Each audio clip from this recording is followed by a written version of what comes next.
दूसरा कुरिन्थियों 6 अध्याय का 4 से 7 वचन तक। परंतु हर बात से परमेश्वर के सेवकों की नाई अपने सद्गुणों को प्रकट करते हैं, बड़े धैर्य से, क्लेश से, दरिद्रता से, संकटों से, कोड़े खाने से, कैद होने से, हुल्लड़ से, परिश्रम से, जागते रहने से, उपवास करने से, पवित्रता से, ज्ञान से, धीरज से, कृपालता से, पवित्रता से, सच्चे प्रेम से, सत्य के वचन से, परमेश्वर की सामर्थ से, धार्मिकता की हथियारों से जो दाहिने बाएं हैं। यहाँ 2 प्रकार की संघर्ष के बारे में पौलुस कहता है, एक युद्ध के जंग जैसे है। वचन 4 और 5 में देखते हैं शारीरिक संघर्ष के बारे में कहता है, और 5 और 6, 7 वचन में देखिए और आत्मिक संघर्ष के बारे में कहता है। हमें इस युद्ध को हमें समझना पड़ेगा,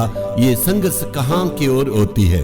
और 8 और 9 वचन को देखिए शारीरिक प्रकार की दुखों को या युद्ध के बारे में वहां पौलुस कहता है। किसी को इस प्रकार की पहचानने के लिए उनके पास बुद्धि नहीं होती, ज्ञान नहीं होती, किस प्रकार का संघर्ष है। कभी कभी किसी के घर में शारीरिक प्रकार का संघर्ष होगा और आत्मिक प्रकार का संघर्ष होगा। आत्मिक प्रकार का संघर्ष ये कहते हैं, कभी पत्नी उधार पाती है और पत्नी उधार नहीं पाते, उसके चलते शरीर में और उसके चलते परिवार में पूरे दिक्कत होते हैं, और एक व्यक्ति उधार पाने के चलते बाकी सारे लोगों के चलते उनकी सतावट होती है।